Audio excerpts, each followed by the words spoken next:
This festive season, travel the world with Grand Royal Tours. குறைந்த விலை நிறைந்த தரம் தங்கள் தேவைகள் அனைத்தும் ஒரே இடத்தில் Jayachandran. MCR Pure Cotton Club, formals and casual shirts.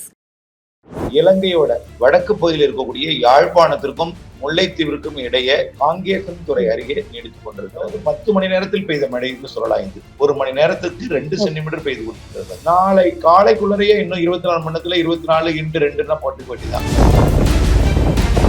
Cuddalore மற்றும் புதுச்சேரியை தாண்டும் பொழுது அது ஒரு வெல் மார்க் லோ பிரஷரா மாறிடும். அதாவது தீவிர தாழ்வு பகுதியாக மாறிடும். அப்போ படிப்படியாக செயலிழக்க போகிறது. டிட்பா என்ற பெயரை இழக்க போகிறது. ஆனால் மழையில் மாற்றம் இருக்காது. சென்னைக்கெல்லாம் இன்றைக்கு இரவு தான் தொடங்கும். நாளை அதிகாலையிலிருந்து கனமழையாக மாறிவிடும் சென்னை. டிப்ரெஷன் புயலா இருக்கும் போது விட அது ஆழ்ந்த காற்றழுத்த தாழ்வு மண்டலமா ஒரு இடத்துல நீடிக்கும் போதுதான் அதி கனமழைக்கான வாய்ப்பு இருக்கு. அந்த இடத்துல நிறைய மழை பெய்வதற்கான வாய்ப்பு இருக்குன்றாங்களே. புயலா இருக்கிறது அதிமழையை கொடுக்குமா, இல்லைன்னா காற்றழுத்த தாழ்வு மண்டலமாக இருக்கும்போது அதி கனமழை பெய்யுமா? புயல் ஒரு சாதாரண ஒரு சின்ன ஒரு தொடக்க நிலை, ஆரம்ப நிலை புயலாக இருந்தால் காற்றுடன் மிக கனமழை பிடிவு கொடுக்கும். அப்படிதான் நிஷா என்ற புயல் 2008 காற்றும் மழையுமாக இருந்து டெல்டாவில் வெள்ளப்பெருக்கு. இது அதே போலதான். ஆனால்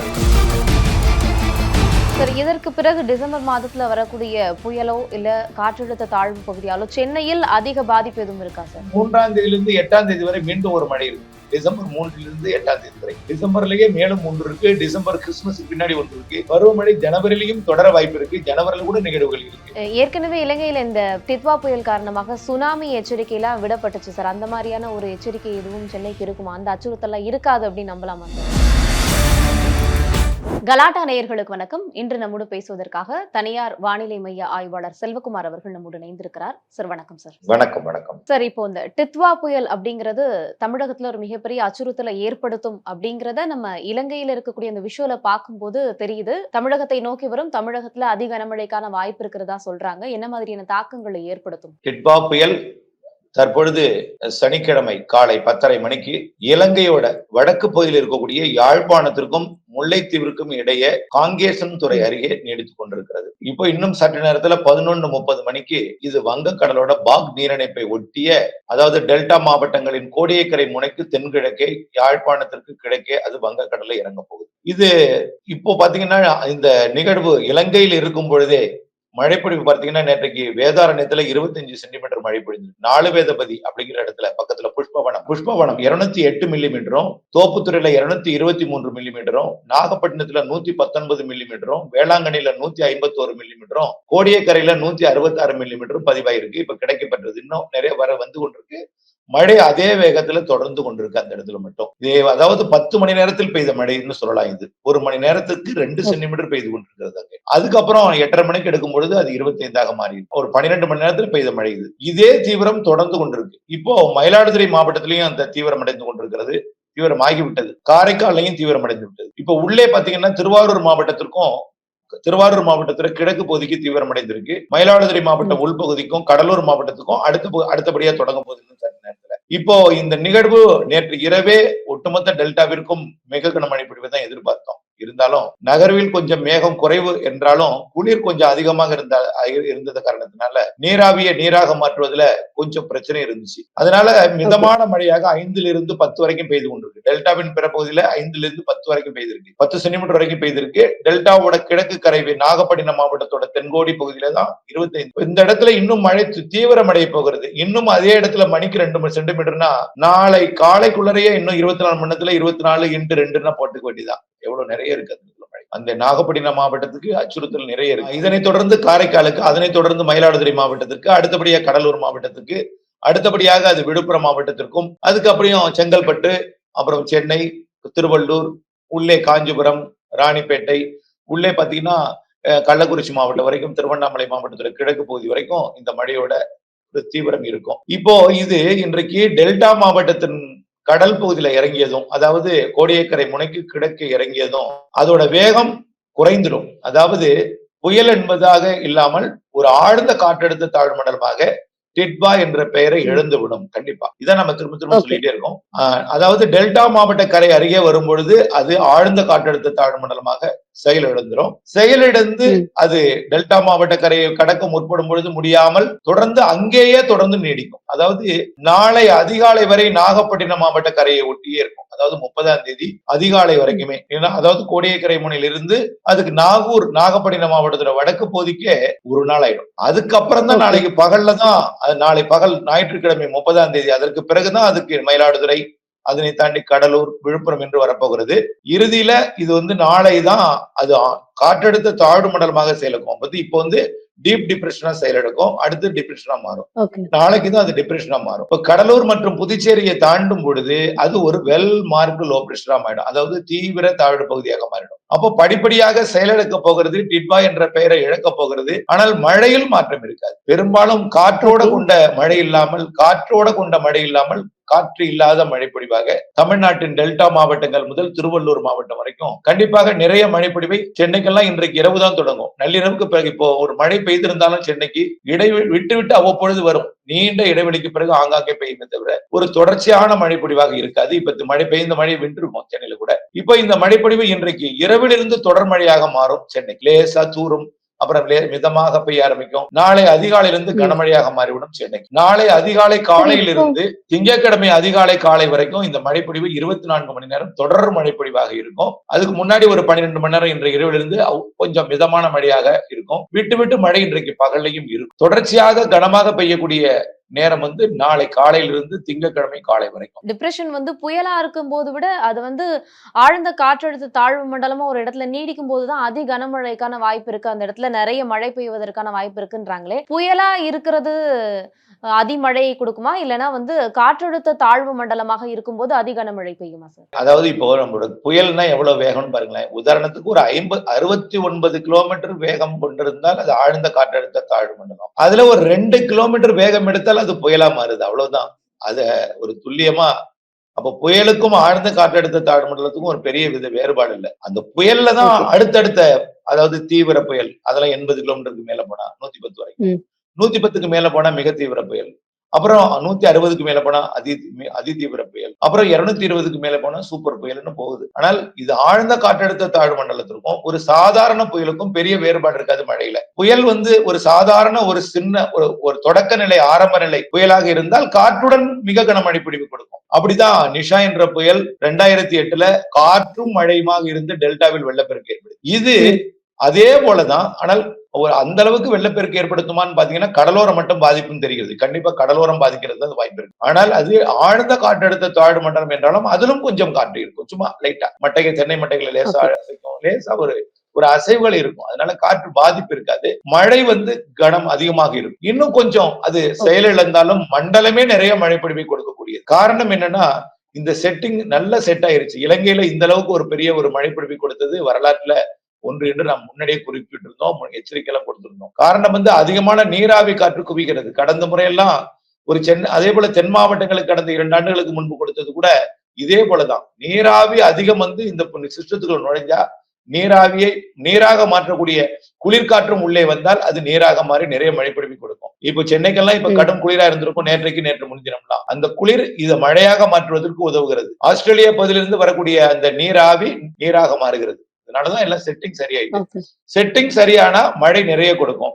சில புயல்கள்லாம் வெறும் மழையே கொடுக்காம குளிர் புயலாக கூட கரையை கடந்திருக்கு. சில புயல்கள்லாம் கோடையில வந்ததெல்லாம் மணல் புயல், ஒரு வறண்ட புயல், டிரை புயலா கூட போயிருக்கு. ஆகவே புயல் எப்படி தன்மை அப்படி அந்த குளிர நுழையக்கூடிய காற்று எங்கிருந்து வருகிறது, அதோட தன்மை எப்படி, குளிர்ச்சி எப்படி, அதோட டெம்பரேச்சர் எப்படி, நீராவி எப்படி, இது பொறுத்தான். டிட்வா புயல் அப்படிங்கிறது சென்னையை காட்டிலும் டெல்டா மாவட்டங்களை அதிக அளவு பாதிக்கும் அப்படிங்கறது இதுல இருந்து நம்ம புரிஞ்சுக்க முடியுது சார்.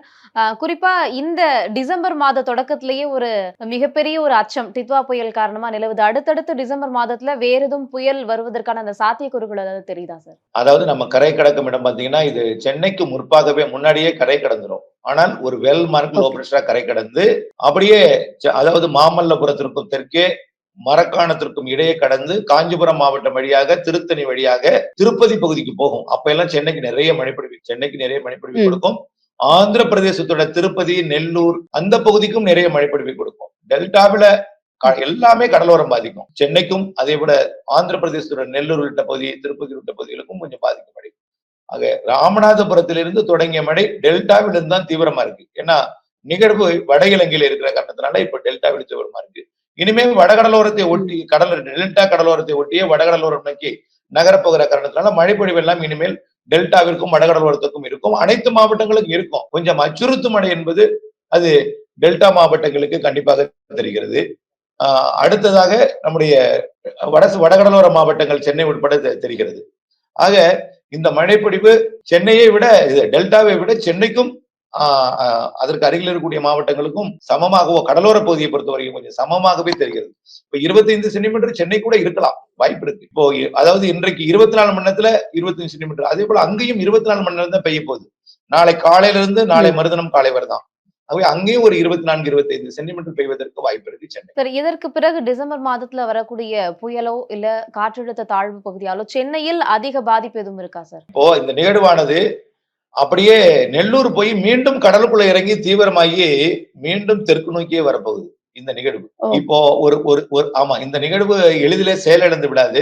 அதாவது இது கடலுக்குள்ள இறங்கி மீண்டும் கடலோட கொஞ்சம் தொலைவு பகுதிக்கு, கரையிலிருந்து கொஞ்சம் தொலைவிற்கு போய் மீண்டும் தீவிரமடைஞ்சு ஒரு தாழ்வு பகுதியாக உருவாகி, ஒரு தீவிர தாழ்வாக கூட, ஒரு வெல்மார்க் லோ பிரஷர் கூட உருவாகி அப்படியே மீண்டும் டெல்டா மாவட்டங்கள் மற்றும் இலங்கையை ஒட்டிய பகுதி வழியாக மேற்கு நோக்கி நகரப்போகுது. ஆகவே இந்த மறுபடியும் 3ஆம் தேதியிலிருந்து 8ஆம் தேதி வரை மீண்டும் ஒரு மழை இருக்கு. டிசம்பர் 3 8ஆம் தேதி வரை. இப்போ 1ஆம் தேதி ஆந்திர பிரதேசத்துக்கு போனதுக்கு அப்புறம் 2ஆம் தேதி கடலுக்குள் போவோம். 3ஆம் தேதி மீண்டும் தெற்கு நோக்கி திரும்பும். 3ஆம் தேதியிலிருந்து 8ஆம் தேதி வரை மீண்டும் ஒரு மழைப்பொழிவை கொடுப்பதற்கு வாய்ப்பு இருக்கிறது. இதுக்கப்புறம் டிசம்பர்ல அதுக்கப்புறமும் கிறிஸ்துமஸுக்கு முன்னாடி 3 நிகழ்வு இருக்கு. அது பெரும்பாலும் புயலாக அமைவதற்கு வாய்ப்பு இல்லை. ஆழ்ந்த காற்றழுத்த தாழ்வு மண்டலமாக நிறைய மழை தரும் நிகழ்வாக இருக்கு. அந்த நிகழ்வெல்லாம் இதுவரை மழை தராத தென் மாவட்டங்கள், உள் மாவட்டங்கள், மேற்கு மாவட்டங்களுக்கு எல்லாம் மழை தருவதற்காக அது மேற்கு நோக்கி பயணிக்கும், ஊடுருவி பயணிக்கும். இது இலங்கையில தெற்கிலே இருந்து வடக்கு நோக்கி ஊடுருவி வித்தியாசமா வருது. இலங்கையை மையமாக வைத்து தமிழ்நாட்டின் கரையோரத்தை மையமாக வைத்து நேர் வடக்காக வருகிறது. அடுத்தது வரப்போகிறது எல்லாம் கிழக்கிலிருந்து மேற்காக அரபிக்கடலிற்கு நோக்கி பயணிக்கும். அது எல்லா மாவட்டங்களுக்கும் கொடுக்கும் மழை பொழிவு. அடுத்தது டிசம்பர்லயே மேலும் 1 இருக்கு. டிசம்பர் கிறிஸ்துமஸுக்கு பின்னாடி 1 இருக்கு. இவையெல்லாம் கடல் வெப்பம் இருக்கும் வரைக்கும் நிகழ்வு இருந்து கொண்டிருக்கும். பருவமழை ஜனவரியிலையும் தொடர வாய்ப்பு இருக்கு. ஜனவரியில கூட நிகழ்வுகள் இருக்கு. எல்லாமே புயலாக இருக்காது, நிறைய மழை தரக்கூடியதாக இருக்கும். கடந்த 2 வருஷமாகவே வடகிழக்கு பருவமழை அந்த குறிப்பிட்ட அளவை தாண்டி அந்த பருவமழையோட அளவு எட்டியிருந்ததை பார்த்தோம். இந்த வருடமும் அந்த மாதிரி இருப்பதற்கான வாய்ப்புகள் இருக்கா சார்? இப்பவே எட்டி விட்டது. கிட்டத்தட்ட ஏற்கனவே +24ல போயிட்டு இருந்துச்சு, 50 வரைக்கும் போனுச்சு.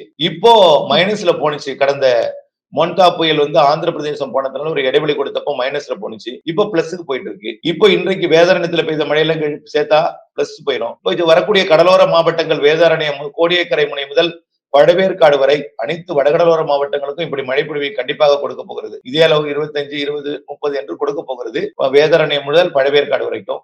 அதனால இது எல்லாமே சேர்ந்து கண்டிப்பா சராசரிக்கு கூடுதலாகிவிடும். இதுல டிசம்பர்லயும் நிகழ்வுகள் இருக்கு, உள் மாவட்டங்களுக்கு, மேற்கு மாவட்டங்களுக்கு. ஆகவே வடகிழக்கு பருவமழை மழைப்பொழிவு புள்ளி விவரம் டிசம்பர் மாதம் 31ஆம் தேதியை முடிச்சிருவாங்க. பட் டிசம்பர் மாதம் 31க்குள்ளேயே சராசரிக்கு ஒரு 50% மேலேயே கண்டிப்பான மழைப்பொழிவு பதிவாயிருக்கும். கண்டிப்பாக. இப்போ அது இல்லாம குளிர்கால மழையாக வடகிழக்கு பருவமழை ஜனவரியிலையும் தொடரப்போகிறது. அதனால நல்ல மழைப்பொழிவு கொடுக்கும். ஏற்கனவே இலங்கையில இந்த டித்வா புயல் காரணமாக சுனாமி எச்சரிக்கை எல்லாம் விடப்பட்டுச்சு சார். அந்த மாதிரியான ஒரு எச்சரிக்கை எதுவும் சென்னைக்கு இருக்குமா? அந்த அச்சுறுத்தல் இருக்காது அப்படின்னு நம்பலாமா சார்? அதாவது காற்று இருந்தால் அந்த காற்று அலை எழுச்சியை ஏற்படுத்தும்.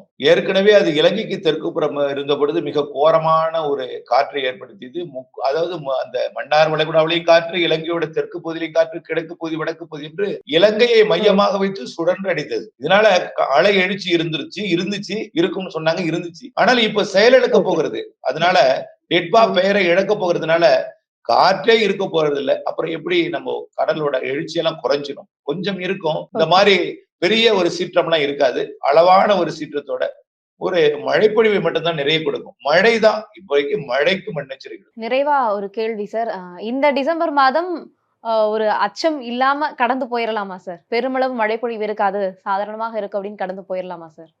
அதாவது டிசம்பர் மாதம் அப்படின்னு சொல்லும் போது நீங்க 1ஆம் தேதியில இருந்தே நீங்க எடுத்துக்கலாம். 1ஆம் தேதி அச்சம் இல்லாமல் எப்படி இருக்கும்? இன்றிலிருந்து ஆரம்பிச்சிருவாங்க எல்லா ஊடகத்திலையும். எல்லா ஊடகமுமே இன்றிலிருந்து ஆரம்பிச்சிருவாங்க. டெல்டா மழைம்பாங்க, அடுத்தது வடகடலோர மழை, அடுத்தது சென்னை வந்துட்டா ரொம்ப பயங்கரமா பேசு பொருளாக போகிறது. இதுவும் டிசம்பர் மாதம்னு கேட்டிருக்கீங்க. டிசம்பர் 1ஆம் தேதியே அச்சுறுத்தும் மழை சென்னை. இப்போ நாளை காலை தொடங்கக்கூடிய மழை டிசம்பர் 1ஆம் தேதி வரை அச்சுறுத்தும் மழை. ஆகவே கடுமையான ஒரு அச்சுறுத்தல் தான் இருக்கும். அதனால நீங்க அச்சப்படுத்தும் வகையில தான் இந்த மழையும் இருக்கு. இப்ப டிசம்பர் 1ஆம் தேதி கூட இருக்கு அந்த மழை. அடுத்து வரக்கூடிய நிகழ்வு எல்லாமே இலங்கையை ஒட்டி தான் வரும். இலங்கையில் இருந்து கொண்டு சென்னைக்கு மழை பிடிவை கொடுக்குமே தவிர சென்னைக்கு பெரிய அளவிலே பாதிக்கும் மழையாக இனிமேல் தெரியவில்லை. ஆனால் டெல்டா மாவட்டங்கள், தென் மாவட்டங்களுக்கெல்லாம் அச்சுறுத்தல் இருக்கிறது, நிகழ்வு இருக்கிறது, அச்சுறுத்தல் இருக்கிறது. அதே நேரத்துல இலங்கை கிட்ட இருந்துகிட்டே சென்னைக்கு மழைப்பொழிவை கொடுக்கும், திருப்தியான மழைப்பொழிவை கொடுக்கும், பாதிப்பில்லாத மழைப்பொழிவை கொடுக்கும். இது மட்டும் கொஞ்சம் அச்சுறுத்தலை கொடுக்கும். இனிமேல் வரக்கூடிய நாட்கள்ல இந்த உள் மாவட்டங்கள், தென் மாவட்டங்களுக்கு நிறைய மழை. நன்றி சார், நன்றி. நிகழ்ச்சியில நிறைய விஷயங்கள் பகிர்ந்துக்கிட்டீங்க. இன்னும் அடுத்தடுத்து மழை பாதிப்பு இருக்கு அப்படின்னு சொல்லியிருக்கீங்க. தொடர்ச்சியா சம்பந்தமா நம்ம பேசலாம் சார். உங்களுடைய நேரத்துக்கு நன்றி சார். நன்றி, நன்றி, நன்றி. This festive season, travel the world with Grand Royal Tours. குறைந்த விலை நிறைந்த தரம் தங்கள் தேவைகள் அனைத்தும் ஒரே இடத்தில். Jayachandran. MCR Pure Cotton Club, formals and casual shirts.